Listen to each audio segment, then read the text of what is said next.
What are the biggest names you've worked with in the past in your career? So I've been very fortunate. One of the lucky things working in New York is you can also expose to bigger brands. So I work with Nike and Adidas, Pepsi, Mountain Dew. I did Pepsi.com too. Did I tell you? No, you didn't. And Ford, Volkswagen. I recently worked on A24, a project with A24. The movie studio. We didn't get into that. I was so sad. Oh my God. Oculus. Was it for one of the movies or? I can't say. I can't say. NDA. It's hush hush. Brand new. Okay, welcome everyone to the third episode of Brand New, where we talk to experts from the branding industry and let them share their knowledge that they have accumulated in their field. I'm Jasper from Klickbait. I'm Vicente. And our guest I'm Bo. is Bo, an award-winning designer and creative director. Ooh. You'll very soon tell us a lot more about it. But let's start off with, how would you describe what you do to a child? To a child. Is it my own child or just a random child? Actually, that's a great idea. You have a child. How old is your child? He's 2.5. That is too young, I'm afraid. No. Okay, an older child. I would say I do what I love. Oh. Okay. Can we try to be a little bit more specific? I think that could be a lot of jobs. Okay, yeah, that's true. But I think that's very important to teach kids. But I would say that I tell stories with colors, images, and words. I really That's like that. really, really nice. Okay, I think a kid would really get the idea here. Yeah. But let's take it one step further. How would you describe what you do to an adult who isn't in our industry? I do what I love. No, I work in branding and web design. What goes into that? Oh, many things. It's. I feel like it's also always so hard to give like one straight answer because it can be like many things. To me, branding is usually just the way that you are perceived by other people. A lot of people think branding is a logo, but honestly, I think a logo is maybe like 2% of your brand. Sometimes a lot more if you're Nike, for instance. But if you walk into d'Angleterre and you feel the ambience, to me that's experiencing the brand, but I have no idea what the d'Angleterre logo is, if you know what I mean. Yeah. So it's a very long-winded answer to say that branding can be many things, but I work with branding in the sense that it's an expression of your values as a brand. And then what I usually do when I'm fortunate to work on a project that has branding and web design is that I then take that brand and turn it into a web experience. That can also be many things. It can be an e-commerce website, campaign website, or an app. Again, it can be many things. But always some sort of like a digital experience of a brand, I would say. Okay. I really like the example you made with Hotel d'Angleterre, one of the very famous hotels here in Copenhagen, very, very high level, very upper class.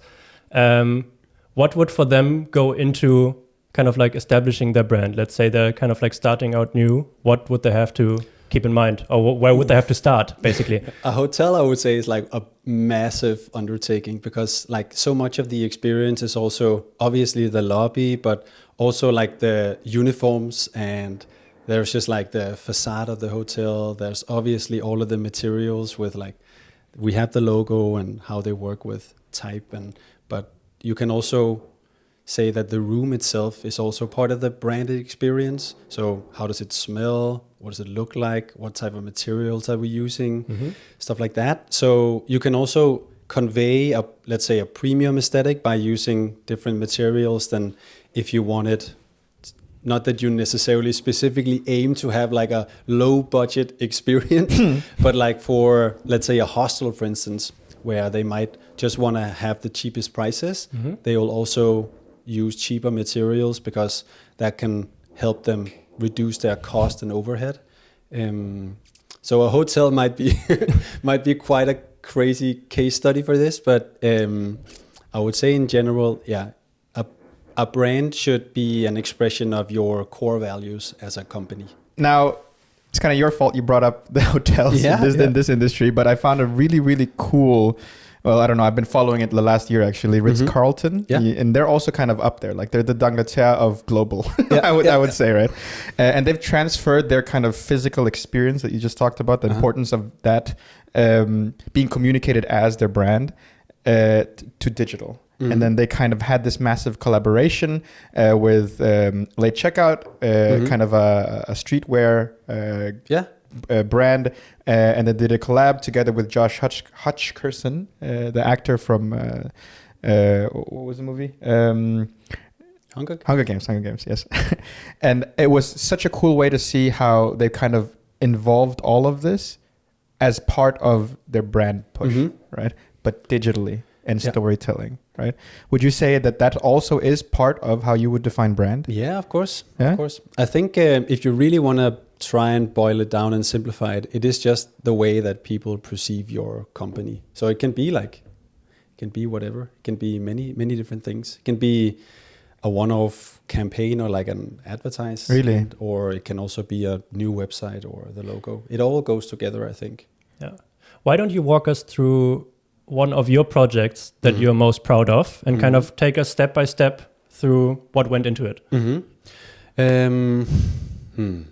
I have a few projects that I'm proud of. I think one of the projects that I like to talk about was also the first project. It sounds crazy when I say it out loud, but it was the first project I truly did as a freelance designer, was to work as the lead visual designer on Volkswagen.com. Oh. And it was my first freelance gig, by the way. It's kind of crazy. It's like, I mean, the sometimes biggest company in Germany. sometimes you get like opportunities that are like quite massive, and you just have to like jump into it and see where it takes you. But I mean, I didn't do it on my own. I was part of a team, but I was the lead visual designer working on that project. So I worked with a sort of a small crew of like a UX designer, a project manager, me, and then it's kind of traditional approach where you have a very senior creative be part of the team to sort of reflect to the client that like really high profiles are working on this project, but they're more of like a sort of a, how do you say, like the face, they represent the work basically. They do a lot of the interface with the client, and they're part of meetings and things like that, but they're not really hands-on. So usually they work as like a sparring partner. So he was also a part of the team. And then we had another producer. So it was like a pretty nimble team. What I really like about that project was that it was a great place for me to be a part of that team, because we had the UX designer that I collaborated with, which I really like. Not necessarily doing the UX work, but I like being a part of what's taking shape. And then I took the wireframe and the strategic sort of research and turned it into a visual experience.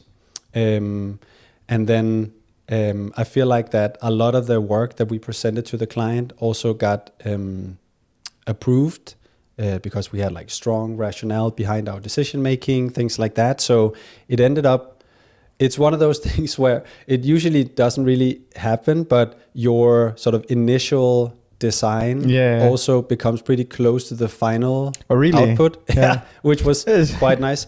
Obviously they had like an established like design system, but so we had to follow stuff like typography and how you work with the logo and imagery and all that kind of thing. But yeah, we had a lot of freedom when it came to building out the different page types and the website in general. So that was a really fun project to be a part of. It actually, I think I will always remember it because it was at the end of 2019. I don't know if you can remember what happened. Is it COVID? Yes. And that was like when I still, we'll get more into this, but I used to live in New York as well. So it was my last year. Yeah, end of 2019 and then into 2020, where I still remember working at that agency, and I think Denmark was in lockdown and New York was just like, whatever. We'll survive. What's this? It's just a cold. And then all of a sudden people were like, holy shit. This is a big holy thing. shit. And I was like, so I actually ended up moving back home prematurely. The project was going to run until like June 2020. And I moved back in like end of March, I think. So it was also a great experience because looking at it in a positive light, of course, but having to learn how to work remotely with the team all of a sudden. So I was working from Copenhagen, they were still in New York. And I feel like that experience also helped me in the future, because now I still work with US-based clients from Copenhagen. So I got a lot of insight into what it means to work remotely and how you work with teams through video calls, things like that, which was, it just helped me a lot, because I basically do that every day now. So I think, looking back at it, there's other projects that I'm really proud of. That one I'm really proud of because it was like a huge step for me to sort of jump into a crazy Volkswagen. big client as the first sort of not solo project, but like a project as a freelancer. So I feel like that was a big win. And that was their entire US web presence, no? Or what was the scope of the project? Yeah. So it's pretty common with like these really big brands that they have. So they have an agency in Germany and they have an agency in Denmark. They have agencies all over the world that sort of maintain their presence locally. And they just worked with, I forgot to mention that the agency that hired me is called Wunderman Thompson. Oh, well, yeah. So they were kind of like the lead creative on Volkswagen US. Yeah. So it was the US website. Okay, so I have a few buzzwords to get through. Let's start with the last one you just said. So lead creative, what does that mean? Ooh. Well, it just means that I make the work and do the decision making. And then sometimes in this constellation, for instance, I had to not necessarily report to a more senior creative, but I had to run the work by him before we presented it to the client. Usually it was totally fine. It's just like a way to make sure that a lot of agencies do this, where they work with freelancers, where the creative director would be a full-time employee, so he would be staff at the agency. So that person basically just makes sure that the work is living up to the potential or the vision, basically. Okay. Right. Yeah. Okay, I have a few more. Wireframe.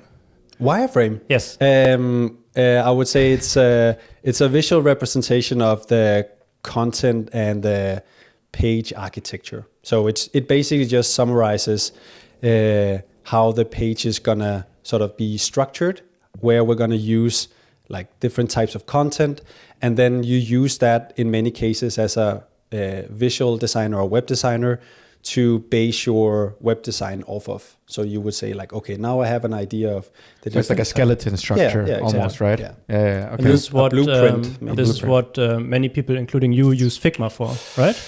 Yeah. Or would that? Or what would be other tools for that? No, I'm putting you on the spot. Depends on how old of a dinosaur you are. I think most designers have like slowly moved into Figma, or it would probably also be like an organizational thing where if you work at like a big organization that just migrated into, let's say, Sketch 2 years ago, you're probably still trapped in Sketch. I don't think many people still use like the Adobe software to do web design.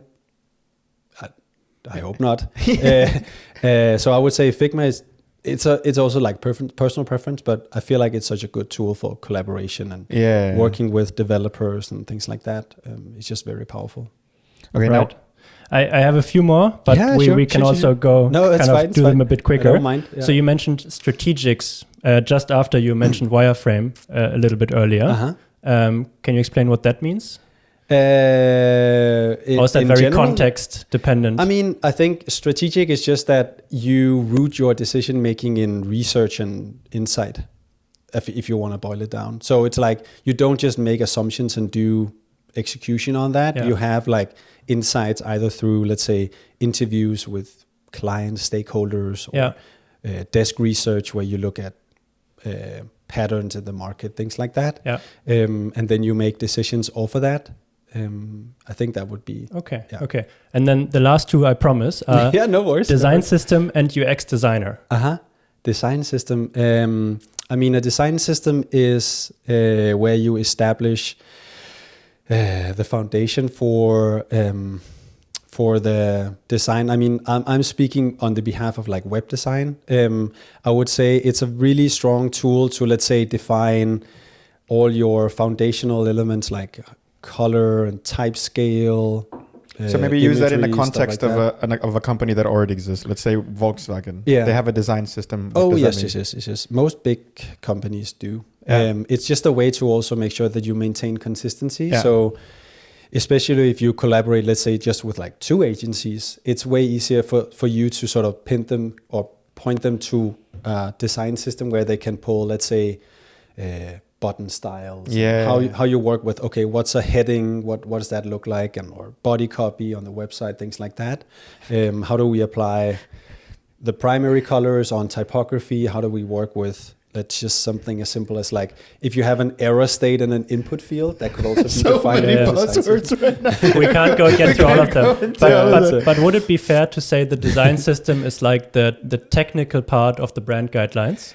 Not necessarily only technical. I mean, it's really powerful to use for designers and developers when they collaborate, because you don't have to, again, assume anything. Everything is kind of like it's how it's supposed to be done. Yeah, exactly. Yeah, and then you can kind of and then it's also good because you can see it as like building blocks. So for instance, if I'm onboarded onto a new project and there's like an established design system, one thing to say, like a design system can also be many things. It can also be that I only define, let's say, the colors that we have in the brand, the typography, and a few like basic elements. But I've also worked for close to 2 years on helping define the global design system for Microsoft.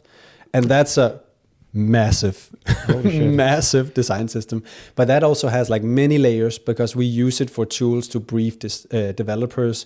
We work a lot with other designers all over the place, so it's really powerful because we can again point them to one source of truth. So it's almost like a repository for like design. It's like the Bible for designers, like for given projects, for any given project. Or the Quran. Okay, or anything or whatever. Whatever. Whatever you believe in. Exactly. No, but it's a source of truth, I would say. Okay. But I'm actually quite interested. Now we get quite technical into this.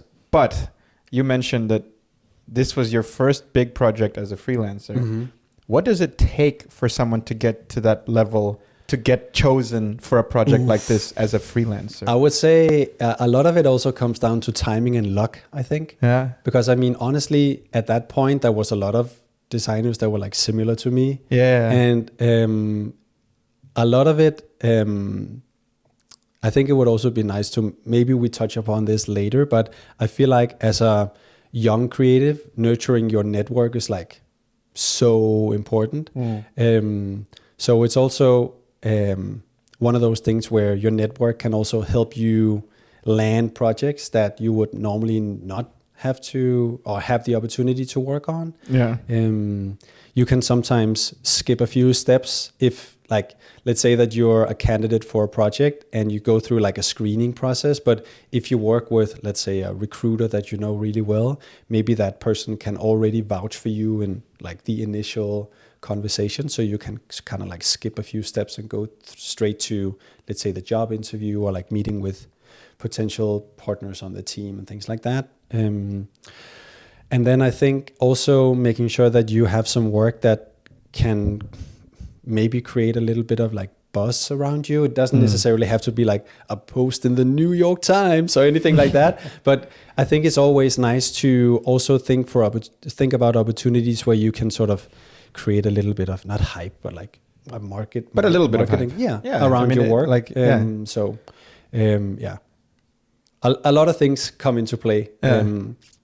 Obviously, also craft and how good you are plays a role. But I mean, hot take is that I've also worked with like pretty mediocre designers in pretty high up roles, and sometimes it's just because they know really like the right people, and that was actually my hot take. They're really good about like if you can talk about your work in a really seductive way, sometimes it also comes across as like better. But if you then like just look at it offline, at your own time, you're like, wait what is this? Like what? So So you almost it helps if you can be a little bit of a salesperson for yourself, almost, right? Yes. Where you like market yourself as somewhat of a brand. Yes. Actually. Yes. Yeah.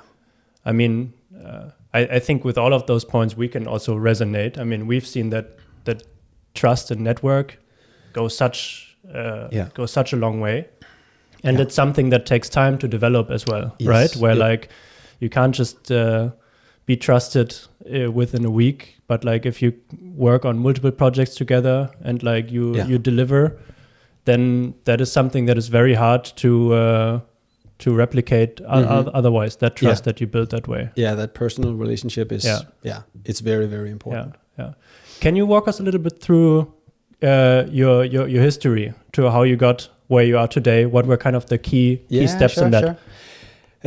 So I'm traditionally schooled in interaction design. I studied in Nordvest. They moved. It's Mediehøjskolen, so DMJX. And I graduated in 2013. And then again, where your network is everything, I got my first job through someone I used to study with. So I got hired almost right after school. I worked at an agency called Intermedia. They're called Charlie Tango now, if I believe. And I really liked it. It was a lot of fun, and I got to work on some pretty cool projects as a junior designer. And then after being there for about 2 years, I think, two of my colleagues, they're both named Christian. They got headhunted to start up a Copenhagen branch of an agency called Great Works. It used to be called Great Works. And it was so funny because I remember the email came out in like the beginning of December. Yeah. And they were like, yeah, we're going on this adventure and we're not leaving in like bad blood or anything. It was just like too good of an opportunity to turn down. And I was like, I remember writing them an email. I'm like, please take me with you. Not that I was like, not that I was unhappy with Intermedia at all, but it just sounded like such a fun opportunity to be a part of. And I still really like Christian and Christian. They were like, they're like dream scenario bosses. So they brought me on, but they took me with them. They could also see a lot of potential in me. I was also like very hungry at the time. I still am, but back then I was even hungrier to sort of grow my craft and just improve myself and push myself. And I guess they could see that in me. So they brought me on board, and I was actually the first employee. Oh, amazing! So I got hired before the creative director, who was going to be my boss, which was quite funny. So I worked with them and was a part of the agency there, where we grew from 3, I think, up to like maybe 12 people or something. Wow. Yeah. And then in fall of 2016, my girlfriend and I, we had a trip planned to New York, and I was like, why not just like write a few agencies and be like, hey, I'm coming to New York for like 10 days. Do you want to grab a cup of coffee? And I met with a few agencies, and then one of the agencies that I met with was like, hey, do you want to come back tomorrow for another chat? I'm like, yeah, sure.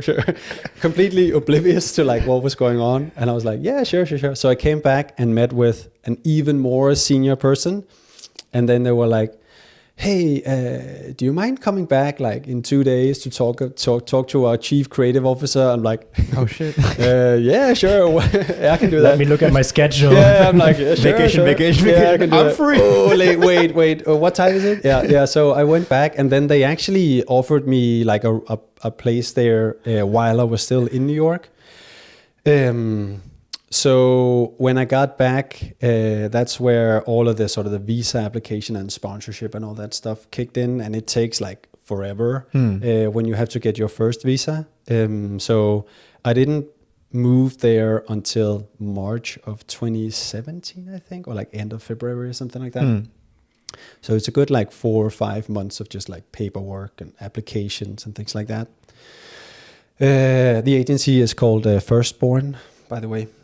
So I moved there to work at Firstborn, and then I was there for a year and a half, I think. Yeah. And then things were not going as great that the second year I was there, just in terms of like closing clients and revenue. We had a lot of pitch work where we were awarded the projects, and then the projects fell through in like the signing phases, which is very, very rough on, I guess, in general, but really rough on creative agencies, because you have to land the actual project to get paid. The money, yeah, no, that's true. So we spent like so many man hours on like pitches that we won, but then we didn't get the projects. So they actually ended up in like, I got a really rough taste to like the US way of sort of letting people go and like stuff like that. So or like the hire like, and fire kind of. Oh my God. You are redundant. One day, in one day they fired like 15 people or something like that. And it was kind of like a last in, first out kind of a thing, which is fair. So all of a sudden I was like, okay, so they were sponsoring my visa, so my visa is gonna get like canceled. But then I was very fortunate that I got paired with an attorney who could help like basically freelance or foreigners that wanted to run like freelance business with sponsorship and visa. So I could still, because I was fortunate that I got to work there for a year and a half, work on some pretty big clients. I had like enough of a portfolio. Like a track record. Yeah, so it was fine. So I could work on getting my own visa that basically gave me the possibility to freelance and just work however I wanted. I could also work full time. So I was actually, I was planning on freelancing. That was in 2018 then, end of 2018, I think. But then I actually got offered a job. So I ended up going to another agency called Beyond to work as an associate design director. Yeah. And that was, it was not what I expected because I was supposed to work with a creative director in like a small, very small creative team. And I was supposed to like work like right under him and be kind of like his second hand guy kind of a thing. And then the week before I started, he left. So when I started, I was like, okay, I guess I'm kind of like the new creative director. Oh, really? No. I wasn't, but interim maybe a little bit. Yeah, I would say interim. But yeah, so I got the opportunity to try something completely different. Beforehand, I was very focused on craft. And this gave me the opportunity to focus a little bit more on, let's say, working with people as well, which was actually quite nice. So I got to try and work on like building a design team, a sort of internal, like in-house design team, where we hired like a bunch of really, really talented creatives. And then also just work on helping the designers staff sort of to grow and evolve as creatives, which was actually also a lot of fun. And then still work as like a creative as well, hands on and sometimes also hands off, where you're just more like observing and giving feedback. So it ended up being a lot of fun. And then end of 2019, I went into freelancing, and that's where we are today, kind of. So what would you say is the main difference between now you've lived in the agency world, both in Europe and in the US, and you've also jumped in freelance. What do you like best, or just kind of what's the difference really? I mean, I really like freelancing because I get a lot of sort of freedom to also take breaks and attend podcasts and stuff like that. So it's like it gives me a lot of freedom. What I honestly also really like working mostly with US based clients is that my mornings are pretty slow, which I really like. So I can spend time with my son in the morning, drop him off in like vuggestue and daycare, I guess, and just have like a pretty slow start to my morning. And then I sort of ramp up early, like before noon, and then into the afternoon. That's where my day kind of like really ramps up, because that's where, if you're in the East Coast, New York, things like that, you start your day when it's like 3 p.m. in Copenhagen, or in Denmark. We don't have different time zones. That's where, if I have meetings, that's usually where my meetings will start in the day. And then I can take some time off in the end of the day, like between 5 and 7, to sort of just hang out with the family. Most of the time that happens. Sometimes it's tricky to sort of avoid a meeting here and there. And then I can, when Leo is asleep, I can go back to work if needed. So, and I would never be able to do that at an agency. It would be like too sort of at random. You have to be sort of like present, and you have to be able to sort of hop into like a war room to work with other creatives or attend meetings, where I find that working as a freelancer just gives me the opportunity to sort of pick and choose a little bit more, which is quite nice. And especially now at a point where in your career where you've built such a strong portfolio for yourself, you have that kind of privilege of being able to pick and choose what you want to work on, right? Sometimes you're also, you can also argue that it's the same if you were to work at an agency. Sometimes you have to, not that I stay up at night, but sometimes you have to worry, or you worry a little bit about like, oh, I have nothing in the pipeline in like 2 months. But then all of a sudden you're like, holy shit, I have like 3 things, and if they all land, I'm like screwed. Then I have to like find. So it goes like both ways, I think. I haven't been. I've also been fortunate. I want to say that I haven't really had like a dry period where I had no work.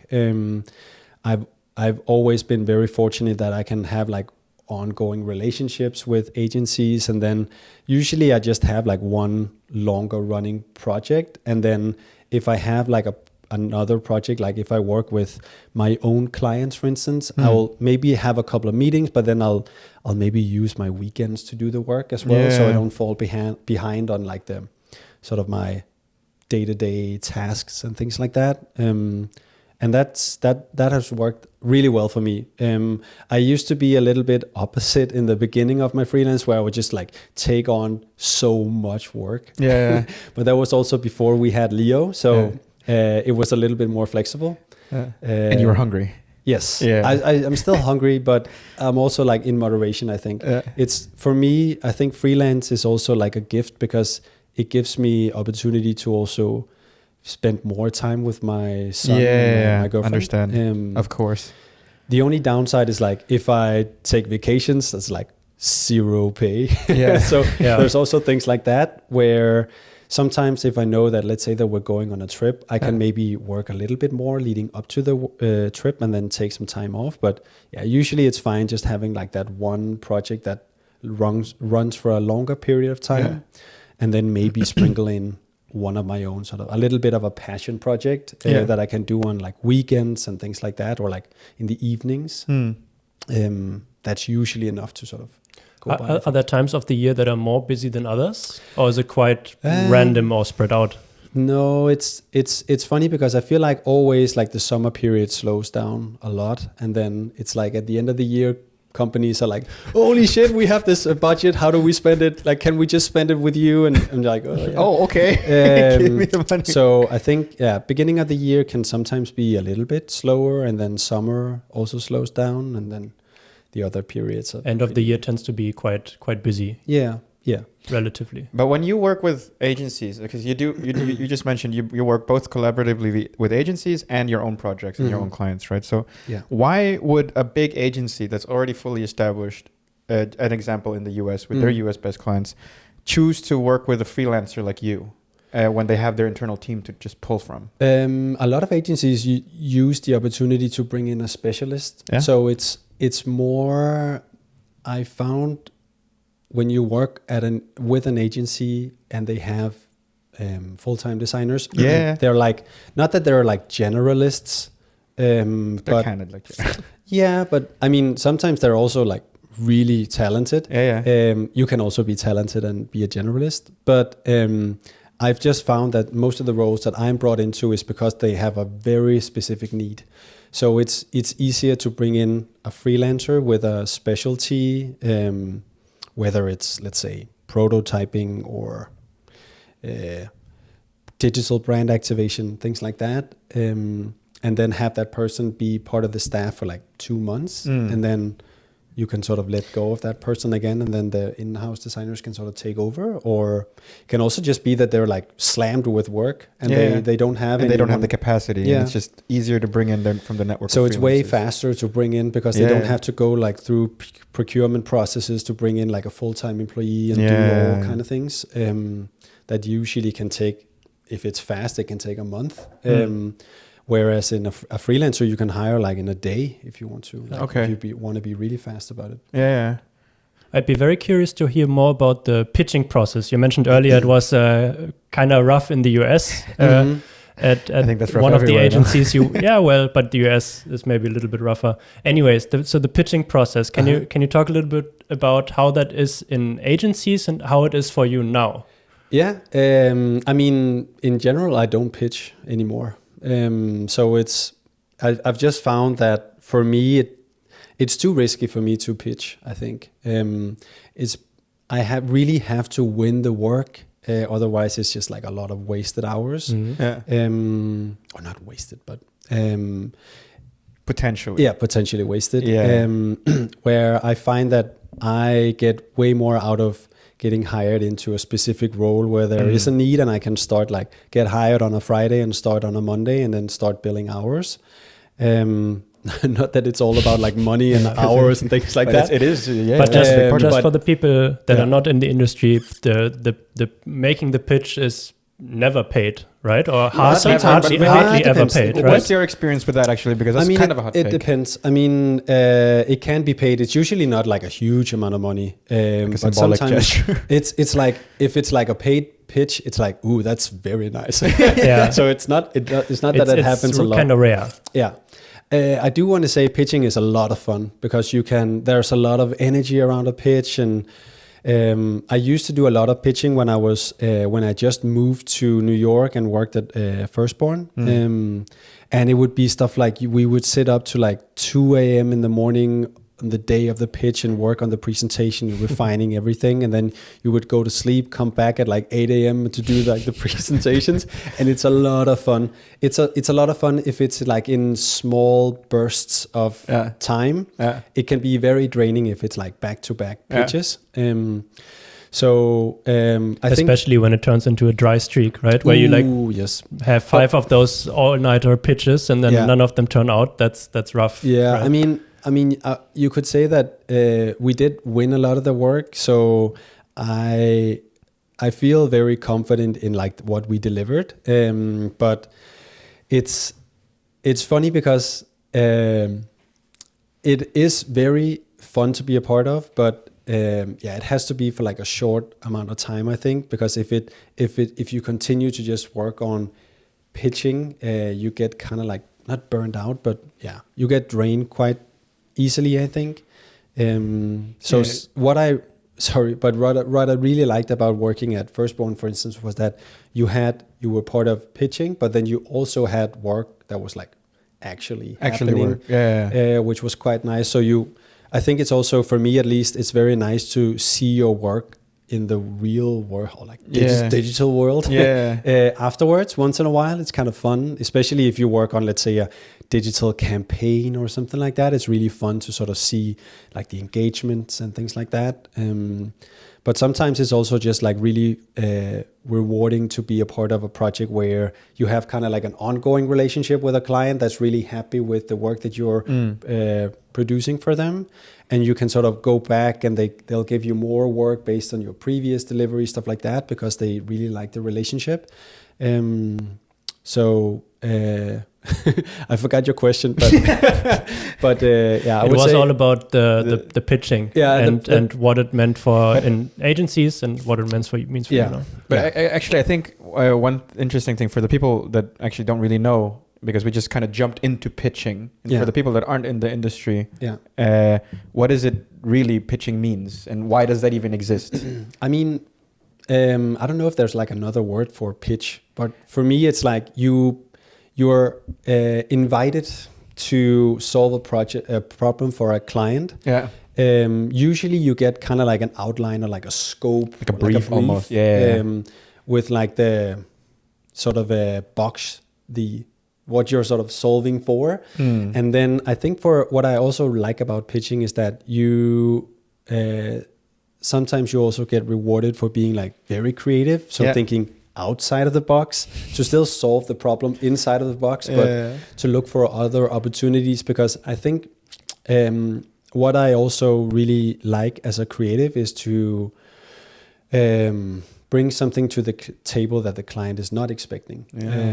So I still do that now in my own work, but it's more like not really in like a pitch fashion, but just the way that I present like concepts and things like that, where having something in your back pocket that might be sort of out of the box or something the client have never even considered. That could be a part of the solution as well. I think that's really important to bring to a pitch. That's kind of like you have to bring stuff like that. So that's what I specifically like about pitching, is that you really have to think a lot about and that's what brings in the kind of the energy with you and your team, because you're forced to think outside the box. I mean, we've done kind of stuff like that in our work, where we're like also up until, at 3 a.m., 4 a.m. to come up with a really cool idea, just for it to either be really accepted, very happy, or shut down. Yes. I mean, from our experience, it's super important that there's a base understanding of what the client is looking for. And that especially, I feel like with clients that don't do this all the time, that can actually be something that's challenging in the very beginning, that they have trouble communicating in the first place, kind of like what are they looking for, and what is kind of like their, even like a range of a scope, that they're looking for. And then that happened to us a couple of times, where there can be a mismatch, and we really try to like, go all out and come up with this insanely like out of the box idea. But then the client goes like, but I wanted something way smaller than that, So that's also something that we have learned, where like you have to make first initially sure that you're on the same page, and that there's a base understanding of what are the like what's the perimeter that you're working within. And then within that, you can kind of like push the boundary as far as possible, but you can't just be like miles away from the box. No. I feel like that also comes with experience. It's like you can sort of read the room. So when you meet with your client for the first time, or they brief you on like a video call or something, sometimes you can pick up on things like that. A lot of the times what I do is that I also ask them to send me references of stuff they like, and articulate why they like certain things, because that also helps me sort of level set expectations to myself a little bit. So if I ask for, let's say I'm doing a website project for a client, like a new website, and I ask for 3 references of websites that they really like. And why? I try and avoid brands, because they will always just say like, we like Apple. I'm like, it's apple.com. Apple is like Apple. It's like crazy. Apple. Like, I want to say like 3 out of 4 times I get like Apple as a reference. I'm Seriously? Like, yes, I've seen apple.com many times. But so I do that just to, again, get a little bit of a sense of where their headspace is.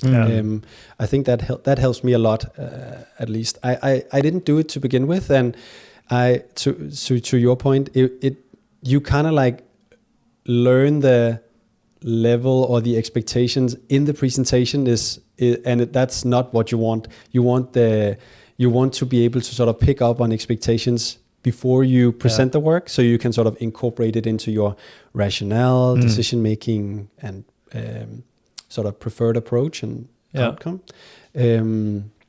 So I've always found that. I've done that for the past couple of years, and it works really well.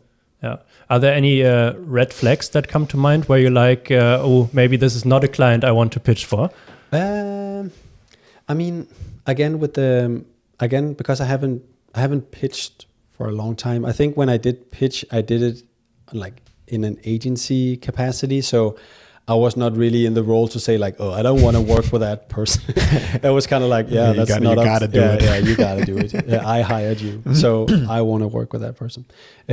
But no, so I haven't really seen like red flags. No, I don't think so. Like, what about the other way around? Green flags? Anything where you feel like after the first conversation, you're like, I have a good feeling about this, but why would that be? What would be a green flag? That would definitely be like personality, I think. Right. I've just spent so much time. This is not that it's a US thing, but I've worked with like a lot of like a-holes, both client side and agency side, and you just at some point in the beginning when you're young, you just kind of like. You're okay with it because it's like part of the experience, I guess. But I've just learned that I'm like... You're tired of a-holes. I'm in my mid-30s. I'm like too old to work with like people that I don't like. Yeah. So if I have a feeling that... I don't know if you've ever experienced this, but like the second before you start like a video call, you're like... Oh my God. And then you start the call and you're like, hey! I try and avoid that feeling as much as possible because it's so draining for me. I take a lot of that stuff in and it sits with me for like the day. So usually I sort of, when I articulate it to my girlfriend and I sort of just vocalize it, I get it sort of out of my system. But yeah, it's something that I really look forward to just work with people that I like, people that are friendly. They can still be like very professional and be very like, oh, I want this, and that's totally fine. I get that, respect that. But if they just do so in a respectful way, I'm all for collaborating. But I also do want to say that most of the day-to-day jobs I have is like with agencies. I want to say like maybe I have like 1 or 2 of my own clients a year, because I also spend like weekends and evenings on stuff like that. So I don't want to do it like over and over and over, kind of like back to back. So those type of projects I can sort of pick and choose a little bit more. And I actually also prefer to work with like very small clients when it's just completely on my own. Because you can work directly with founders and you don't have like 10 stakeholders, things like that. Yeah.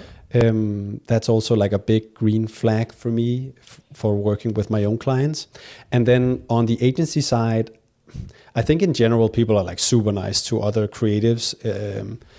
So I've never really experienced that being on a call with, let's say, a creative director at an agency where they need someone like me, that I've been like, oh my God, this person is just like the worst. I've actually not really experienced that, which is super nice. So again, I might also just be like super lucky.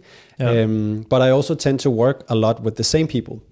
So if I have a really good relationship with someone, I tend to sort of keep that going and keep that going, because I just like, why leave when I really like to work with you? And it's super fun. And what I also really like about longer relationships like that is that you can kind of like get into sort of like a rhythm where it just becomes so easy to collaborate that you don't have to. It just saves you so much time. Yes, because you know how to work, you know how to talk to each other. You don't have to like over explain stuff, and they just load. Just get each other. You know. Okay, I get that. That's really cool, actually. I would really love to go back to branding. Oftentimes, the branding field is broken down into like these 3 stages where you have brand strategy, brand identity, brand activation. Could you break that down for us a little bit? What goes into each of them? What your definition is of it? Yeah, sure. I think it's a pretty good sort of short summary. I think some of the challenges that I've experienced is that they get siloed as like individual phases, for instance, in a project, where I definitely think there needs to be like overlap. So if you have them as like 3 phases, instead of having them as like 3 silos, you have them as overlapping phases. So when the brand strategy begins, when it's like, let's say, halfway through its scope of work, then you start the brand design work or the brand identity work. And then when the brand identity is in a strong enough point that you can actually start pulling pieces and putting stuff together and activate it, then that's where you start sort of like the brand activation phase. So I think that the biggest challenge that I found is that they get siloed. I think they have to work together to create the strongest outputs. How would you define the stages then? I think brand strategy is like gathering all of the information you need further down the line for your decision making. Yeah. And then brand identity is where you do a lot of the initial decision making when it comes to sort of brand application and just taking, let's say, all the insights you gathered from stakeholder interviews and desk research in the strategy phase, market research, positioning, all that kind of stuff. You kind of like boil that down into key takeaways, and then you work with those. Let's say that you work with a brand and create sort of a really strong brand platform, and that can sort of like enforce your decision making when it comes to the visual identity phase, where you sort of, let's say that you establish a platform where you want. This is going to be like, I think this is going to be too long of an explanation. I'll try something else. But maybe actually contextualize it in one of your projects. Yeah, sure. So for instance, so I also, again, work in different constellations. Sometimes I will work with a brand strategist and I will work with a developer, where I would kind of like be the brand identity portion of it, maybe the early stages of brand activation, where the brand strategist will do the brand strategy. We'll be pulling the insights in, right? And the developer would do the sort of build the, let's say, just for making it easier, like build the website, for instance, if that's the digital activation part. Then it would be that constellation, I would kind of like own the middle portion. But if I work with my own clients and I do everything, it's going to be more of a lighter brand strategy, because I don't want to say that that's where my strong suit is. It's definitely in sort of the middle part where you take the insights and turn it into a visual representation of your values. But I would start with like getting to know the company, getting to know the sort of key stakeholders involved in the company, where their positioning is. And then what I'll usually do is that I'll take all of that research and insights, and then I'll boil it down into like a brand concept. Usually what I try and do is that I do like a description, and it has to be like a one-pager of this is what the essence of the brand is. And I never use visuals or anything for that. It has to be only text. So I write out basically just like the essence of the brand. And then so when I've sort of boiled it down to that one-pager, then is where I start to sort of evolve that into the visual identity. So it's almost like how to take what you've boiled down, exactly, have something to represent it. Usually it's kind of like an overused term, but it's like a double diamond, where you start very small, you go broad with your research, you go very narrow where you define your brand essence, and then you go broad again, you work with like concepts for how to sort of then bring that brand essence to life, and then you go very narrow again with like narrowing in on one specific concept, and then you activate that on a touch point, let's say like on a website. So I think that's in general my approach in a very, very, very short description.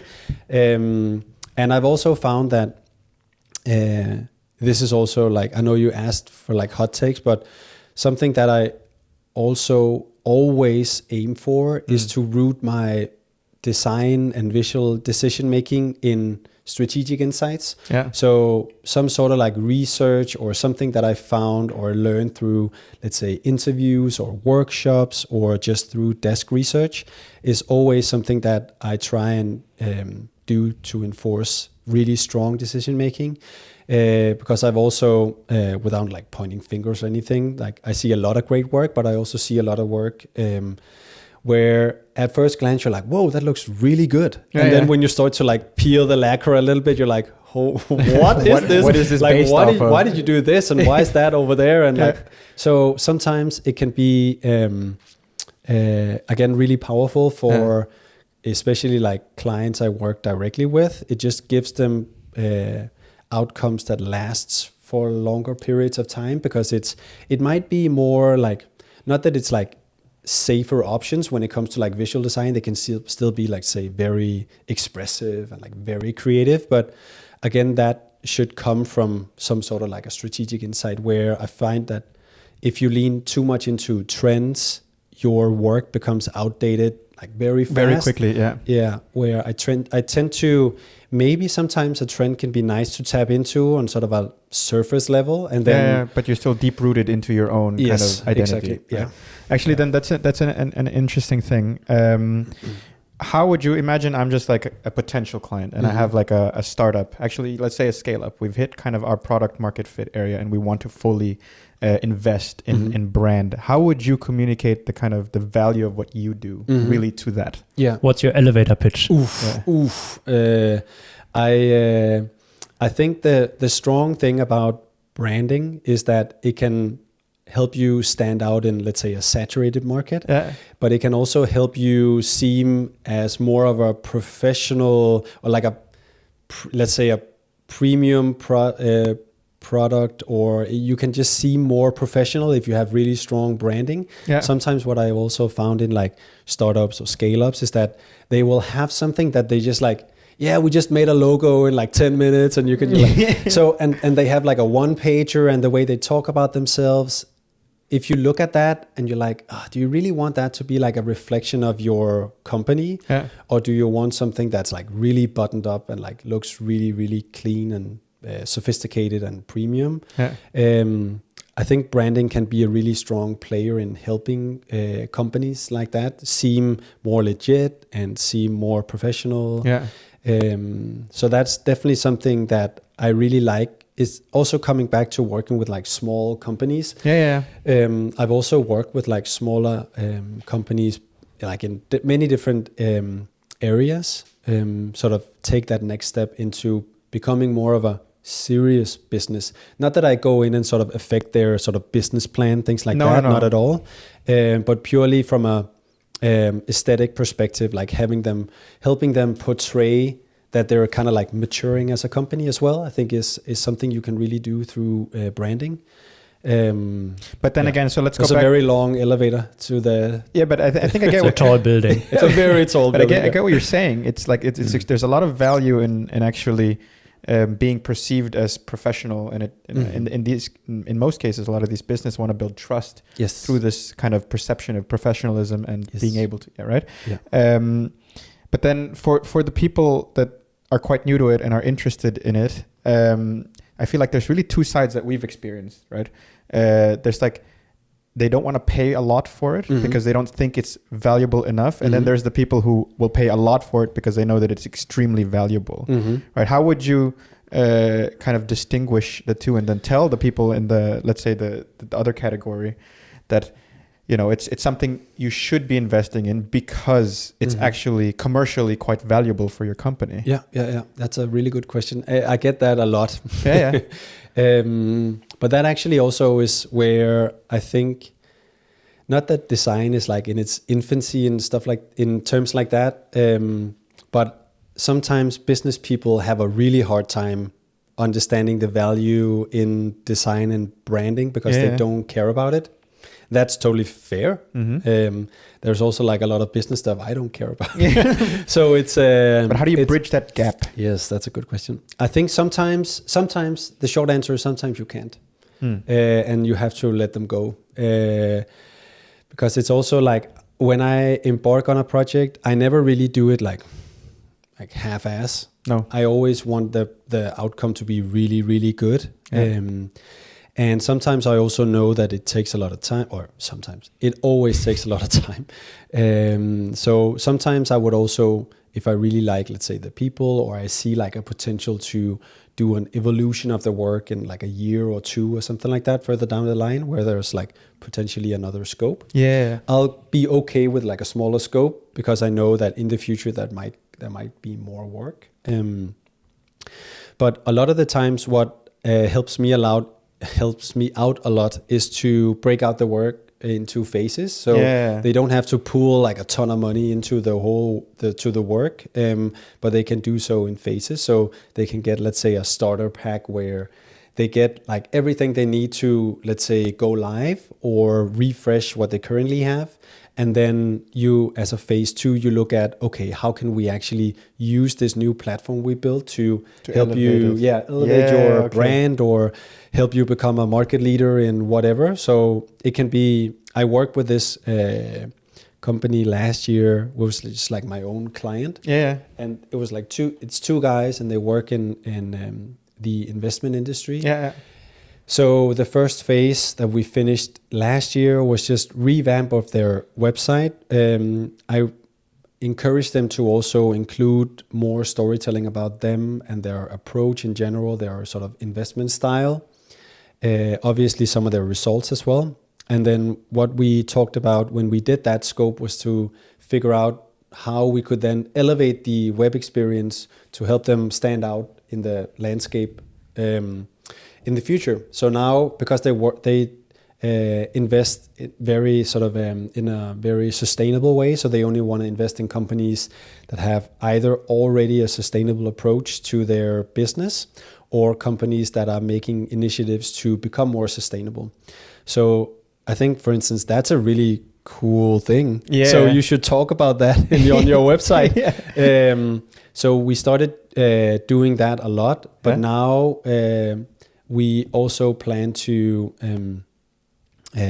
hopefully this year do like a second pass at the website where we build out more content and talk about all of the different sectors to again help them stand out more as like an industry leader in the investment space. Okay. So instead of just being kind of like a service provider where that exists, hey, pool your money into our fund and get like a return and blah blah blah blah blah, they can actually also now have a point of view on different sectors and the market in general, and use their website as a platform to communicate, which I find to be really powerful, because then if they have competitors that have the same offering as them, but they all of a sudden have this new point of view on how to talk about their the sectors they invest in and the initiatives that they look for in companies, things like that. That can also help them to stand out when you just compare them like apples to apples with other investment funds, same size and same funds, things like that. So they would probably also be able to use their updated website to pitch their fund and their services to potential investors, which then helps out their business. Okay. And what would be good ways for businesses in general to measure the success of their branding efforts? Oh, you can do that in many ways. I mean, it also depends on like the service you have. If you sell products, you can measure like the amount of products you sell. If you do marketing, you can measure it by like how many people you reach after your specific, like your brand initiatives or whatever. Or you can just something as simple as like look at the amount of visitors you get on your website. How long are they spending on your website? Are they engaging with your content? So you can do that in many different ways. I mean, you can say that it all boils down to like engagement in different ways, whether it's like through a purchase or through clicks or views, things like that.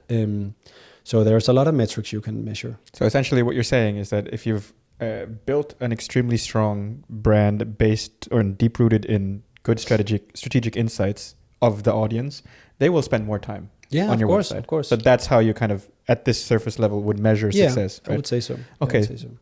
But I can also imagine it's hard to sometimes pull apart, for example, the traffic that, for example, marketing drives compared to the overall kind of like attractiveness and experience of the brand of the website, for example, right? Yeah. So then it becomes probably a little bit muddled, right? I mean, if you really want to be sort of high level, you can also say marketing is a part of brand, because it can be a part of the way you perceive a company. So a marketing initiative, let's say a new advertising or new campaign, I would still argue that it's a part of a brand experience, because you still experience the brand, whether it's through sitting in a couch and watching a TV commercial, or if you're visiting a museum and there's like an interactive installation, guerrilla style marketing where you interact with something that's sponsored by a brand.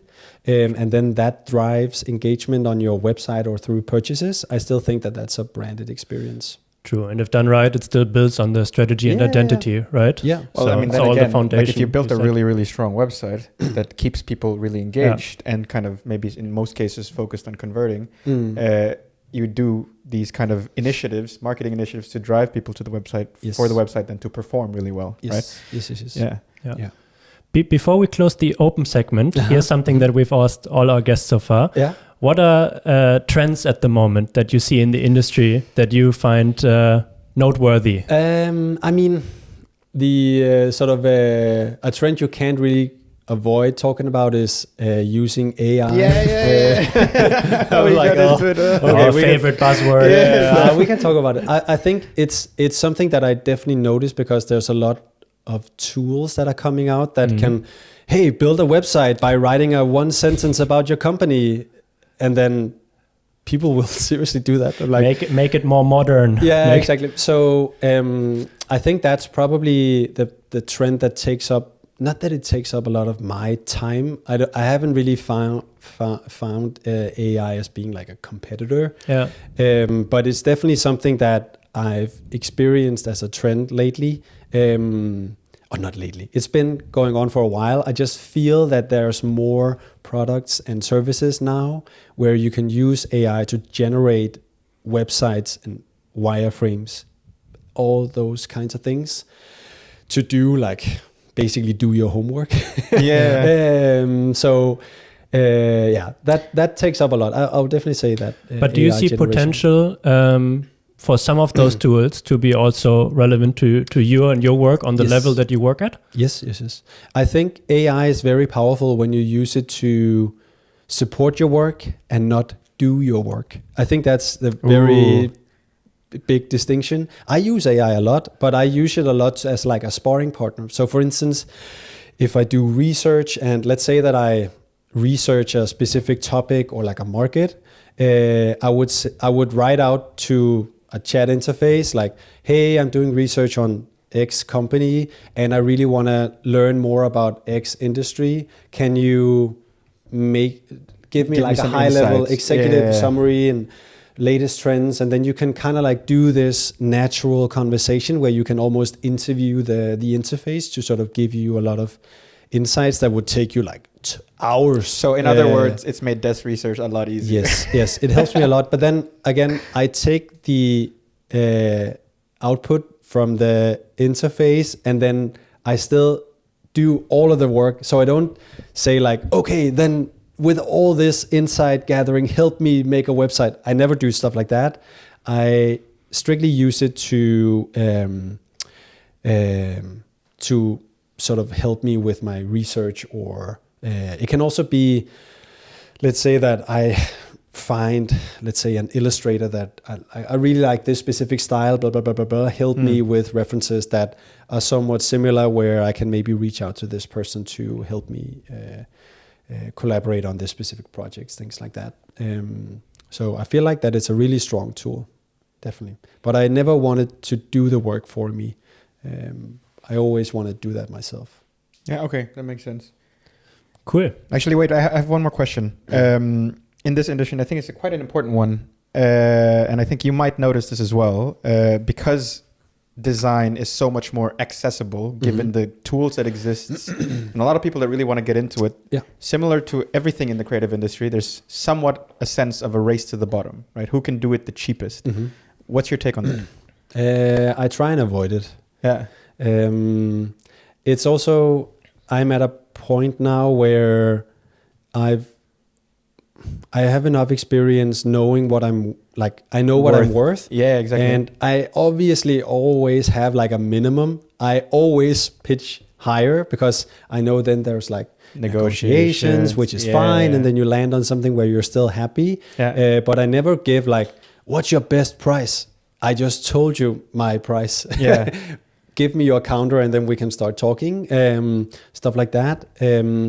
But yeah, sometimes it's just hard to compete with, because sometimes you would also be in a situation where the company you're speaking to, they also talk to an agency where it might be like in its infancy and they don't need as much like revenue or something, or they have like 10 projects going on, so they can take this one in fairly easily and give like a low budget. I think it's sort of a cannibalism in a way, because I feel like it's devaluing design in general. Again, I'm very, no pun intended, but I'm very colored when it comes to the value of design. A business person might not share my point of view, or they usually don't. No.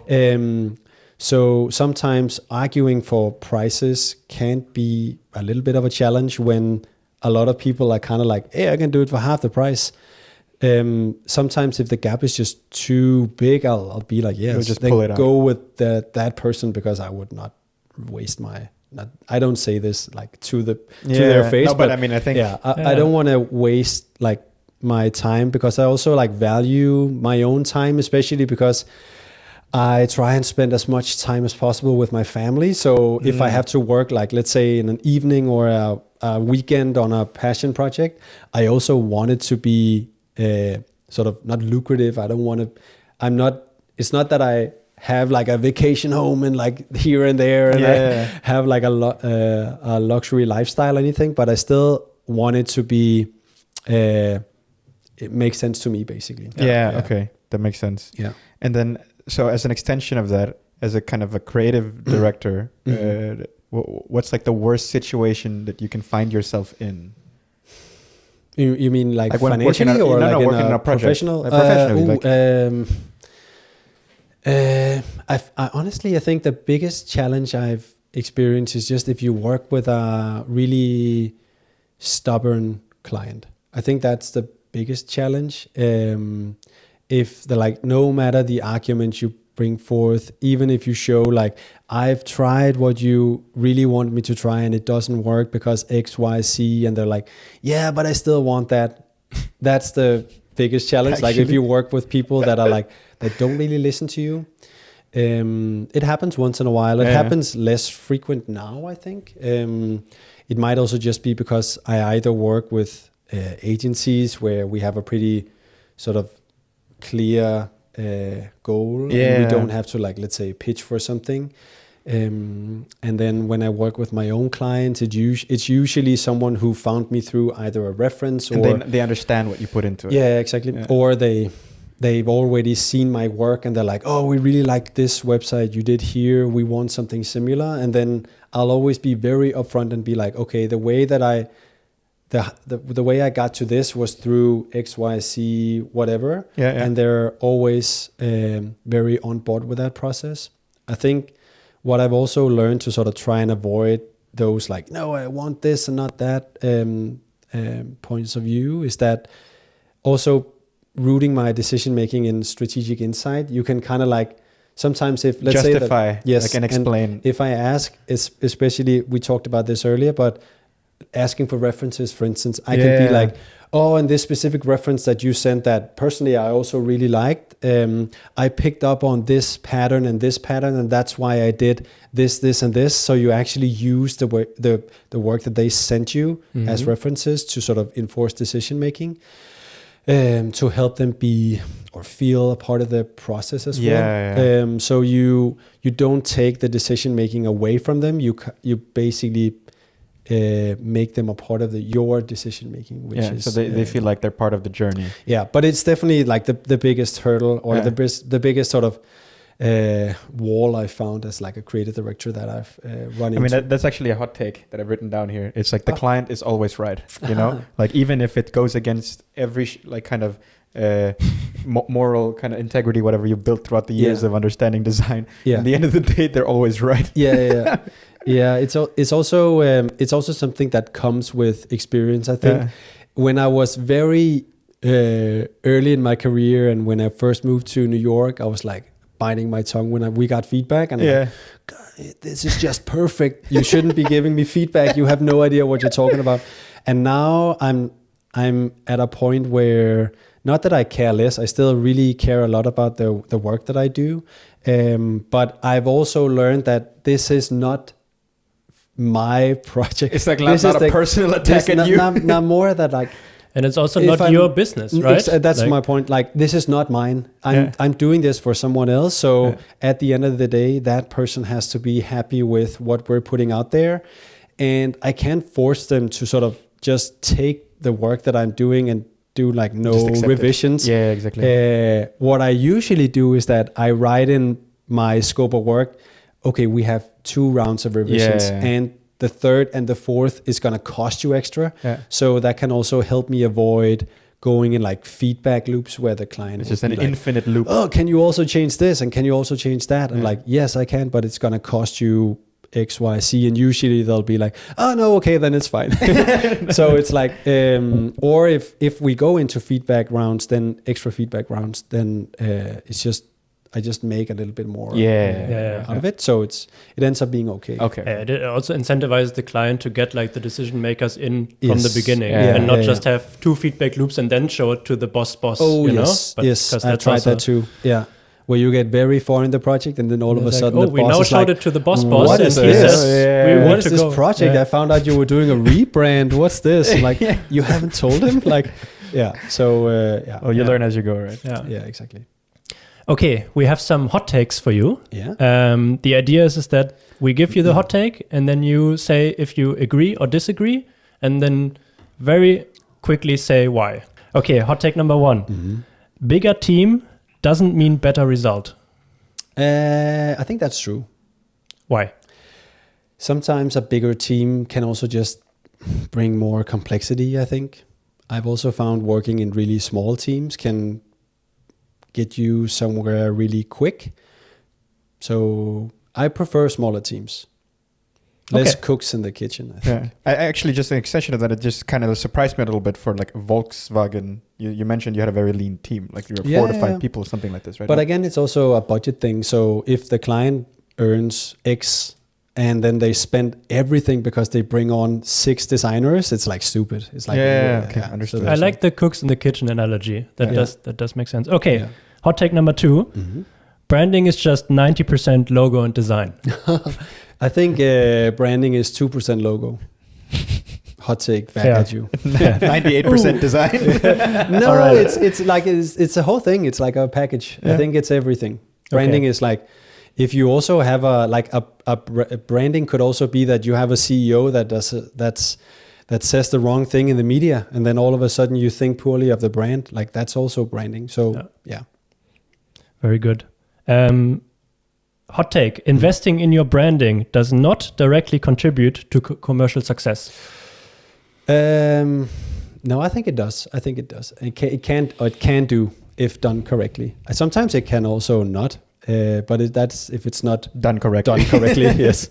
Yeah. Actually, I think. Do you know Marty Neumeier? Mm-hmm. Yeah, I love him. I have 2 gurus. He's one of them. Yeah, really. And then Dieter Rams is the other one. Okay. Have you read his books? The Brand Gap. The Brand Gap. Yes. Yeah. I actually always try and recommend it to people. Really? Yes, I like it. He has one definition of what brand really means. It's like the reputation of your business, right?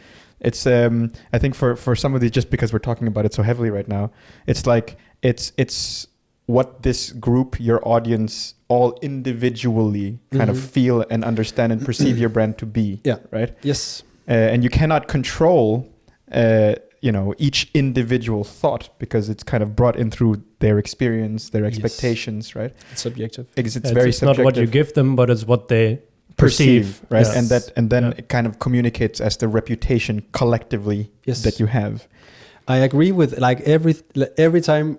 Or not that I've read the books like 10 times, but like every time I read it, I'm just like, it's so good. You're so right. You're so right. I just, it's like, here's my branding is your reputation. Oh my God. Or brand and then gap. Like, No, I really like that book. Honestly, I would recommend people to read that. Can I borrow that book? It's also because it's like, we actually, this is not part of the hot take stuff, but I'm also not a really big fan of like reading about design. I think you have to work with it, like and fail with it and do a lot of stuff. You just have to like work with it enough times to get like experience enough to sort of be able to vocalize and articulate and figure out like gut reaction, what works, what doesn't. You can't read that in a book. No. And I've worked with a lot of designers who can like name drop millions of designers and references, and I'm like, I've never read that book. I don't read many books on design. I look a lot in like design magazines for inspiration, stuff like that. But the Brand Gap is actually the only real, like the book I got most value out of. Yeah. I tend to not read as much like, I don't know if you can say like literature about design.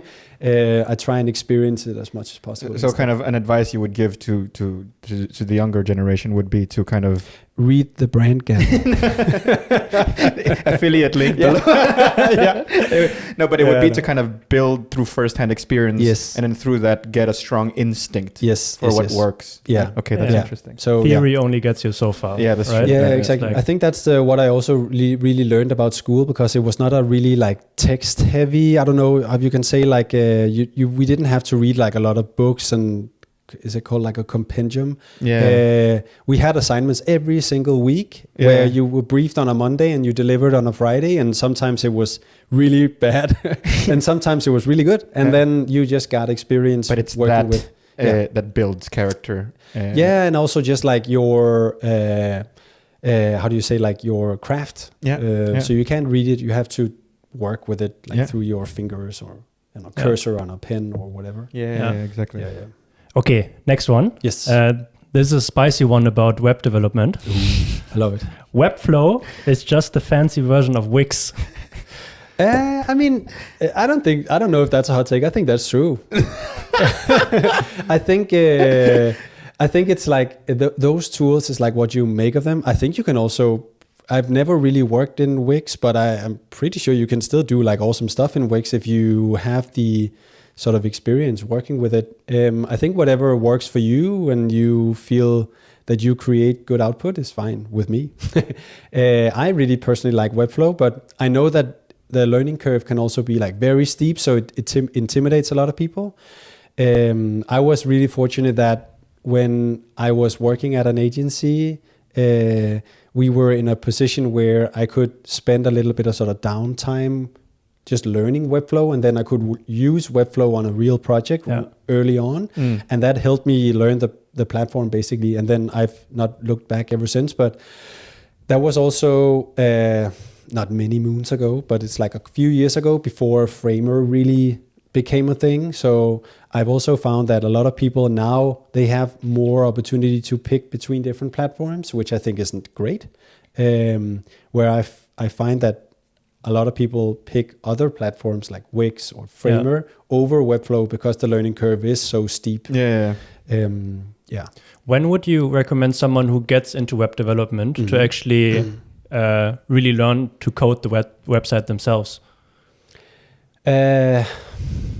You're asking someone who doesn't code. So well, it is a no code. Well, I guess the flip side of the question would be what are the limits of Webflow?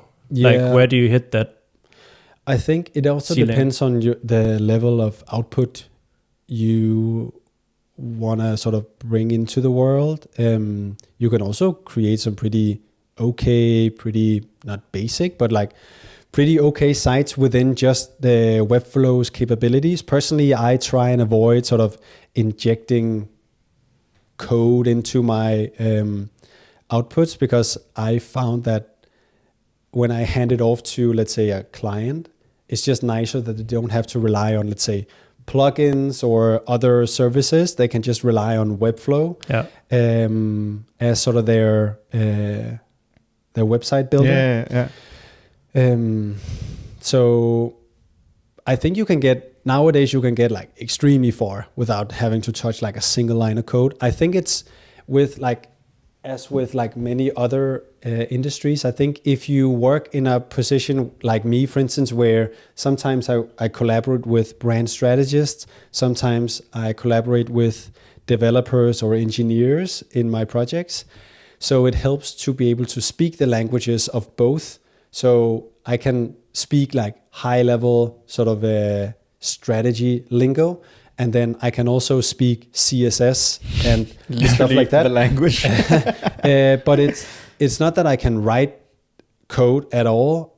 I can Google like change background on hover CSS, and then I'll find the answer and inject it into my solutions. That was a really bad example, but I think it's important to know the basics, because then it gives you a stronger collaboration if you have to work with a developer, because then you can say like, no, I want the easing to be like this. So it just unlocks. Like you can speak the language. You can speak the language. Yes. It reduces kind of these communication barriers. Yeah, but I don't think you have to know how to code. No. Okay. Hot take. Damn. Whoa. Okay, I got one back for you here. Agencies shouldn't do their own branding. I mean, yeah, that might be true. I found that a lot of agencies don't. Sometimes they will bring in external help. I think it's nice because you get outside perspective. Yeah. I don't think you necessarily always have to do that. I think it's fine. I mean, I did my own branding. Yeah, that looks good. that was okay. But I think it's good. I honestly think it's a smart choice. Okay. Yeah. Okay, and last one. I actually have one too. Okay, second to last one. Ooh. About clients. The bigger the company, the easier they are to work with. No. I think it's not that it's the opposite, but no, I don't think so. Okay. It's so much about like the people you work with, I think. Oh, Okay. really? So it really honestly, depends. You can't it really generalize depends. it. No. Okay. I've also worked, like, for instance, when I worked at Wunderman Thompson, the chief creative officer, I still talk to her. She was so nice. And she was just like such a people person. Yeah. And you didn't feel that you had to be like when you talked about your work, you could just talk about it. Like you didn't have to use like fancy words and things like that to really make it seem more important. It was just like, you could just have like a casual conversation with her, and she would be like, oh yeah, I really like that idea, and that's smart. And have you considered XYZ? And so that was a really big agency, and that was like a really great experience working with her, for instance. And then I've also worked in like really small agencies where you can work with a diva, and then all of a sudden, like, no matter what you do, it's not good enough, and it's like, oh my god, it's like a constant struggle. Yeah. So yeah, it depends on the people. Okay. Yeah. Okay, this is kind of something you mentioned before, but I see it a lot in both kind of our progression and other people's progression as well. But the success that you gain in this industry and the way you kind of build your careers is largely due to who you know and how your capabilities of networking. Yeah, I think that's true to some extent. Yeah? I think it's something that I really learned later in my professional career, is that network, not everything. I would say network trumps craft, but that might be too much of a hot take. I think it's a little bit of a balance, but take. Honestly, it is so important to like stay connected, and especially to, not that you necessarily have to stay relevant and post whatever you're doing. A lot of designers do that and do it successfully. I think for me, it's like not sustainable. It's going to be too much work for me, but I do a lot to sort of nurture my relationships. So for instance, if I visit New York on a vacation, I will still set up coffee meetings with people, not to specifically talk about projects, but just to stay relevant and stay top of mind, because then all of a sudden they have like a project and they're like, oh, I need to write Bo and ask if he's available. Yeah. I honestly think it's so important, and it's something that I learned after moving to New York. I actually saw it more like when coming back from New York, because when I then had to work as a freelancer in Copenhagen, I didn't have a network in Copenhagen, to be honest. Really? Yeah, because it was not until I had a year in New York, I started going to like network meetups, things like that. So I started building my network actively. So when I got back from New York, I was like, everyone I know and talk to, they're in New York. So I just kept talking to those people. So when I started freelancing, I obviously had the Volkswagen project. And then when I freelanced back in Copenhagen, like 100% of my work was like US. Yeah. Now it's 75% US and 25% like Scandinavia, I think. But that was just strictly due to my network being in New York. And do you have any recommendation for how to best build network in the space? I think go to like meetups and just be open-minded and reach out to people about like grabbing a cup of coffee, like with no intentions. I think that helps a lot. So what I did a lot in New York as well is that I went to, I don't know if it's still really a thing in Copenhagen. There was an initiative called Creative Mornings. I went to a lot in Copenhagen actually. It was like a monthly thing where I can't remember if it was like the last Friday of a month or something. They would do like an event somewhere in Copenhagen, and it would be like a new speaker, a new topic, but the same topic would be, or the topic would be the same in like everywhere in the world. So it would be, I could go to, let's say, Australia and participate in like Creative Mornings, and it would still be the same topic globally. Yeah. I did that a lot in New York as well. So much that they actually invited me every time they every meeting they invite someone from the audience to come up and read the manifesto. And they actually invited me up to read the manifesto once. So I've done that once in New York. Nice. But yeah, I did that a lot. And then just like, when you go to events and things like that, it's like, Actually, as an extension of this, so now we're done with the hot takes. Just one question, I think, from your side. If you were to talk to your younger self or address kind of the younger audience looking to build themselves up in this industry, what would you tell them or yourself? Should I go with the classic, don't be afraid to fail? I think that's used too much. But I would say just be like adventurous. I've also found that a lot of younger designers, they feel like they already have it all figured out and like their approach and everything. I think that's something that I really learned from school. Being briefed on like different types of projects every single week helped me really try my approach in many different ways, because the output or the preferred output was always different. It could be like one week we had to do something in 3D, and they could be whatever. And then all of it could be like, make a website for a cake company for Friday. It was so random, but it just helped me see the brief in like, how do you say, like in different ways in terms of my approach. So I would say stay open-minded with your approach when you're just starting out. And then one thing I've also been fortunate to sort of mentor designers before, and I also went back to my old school to sort of teach as well. And what I try and say to younger designers as well is not to jump into design too early. I think it limits your creativity if you start designing the final solution too early. I think you have to spend time concepting and sketching and a lot of stuff before you get to your final decisions in terms of just like, design direction. Yeah. So staying curious, don't jump into design too early. And don't be afraid to fail. And don't be afraid to fail. Yeah. And read the Brain Gap. Read the link in bio. I think we covered so much so far that we kind of cannibalized our Blitz Q&A. So I will just wrap it up with one question that is left that I'm very curious about. If you weren't a creative director, what would you be doing? I think I would be a carpenter. Okay. Yeah, I actually really like working with my hands. And I love the smell of wood. And you still create something that looks good in the end. Yeah, maybe.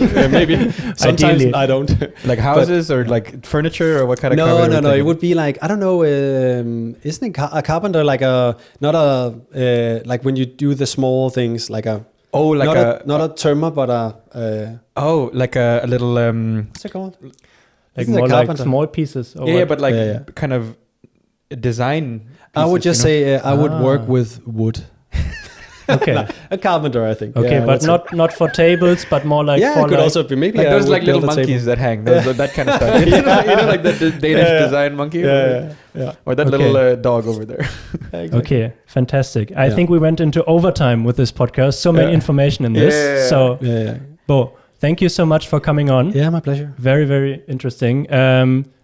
If anyone has questions to Bo after this that are still left, please write them in the comments, and we'll force you to take a look at them. Yeah, that's fine. That's fine. But yeah, that's this episode. See you next time. See you next time. Bye. Bye-bye. Bye. Thanks for having me. All right. Thank you so much, man. Thanks. There we go. All right. All right. And that's cut. Brand new. Timing is everything. What you say? Brand new.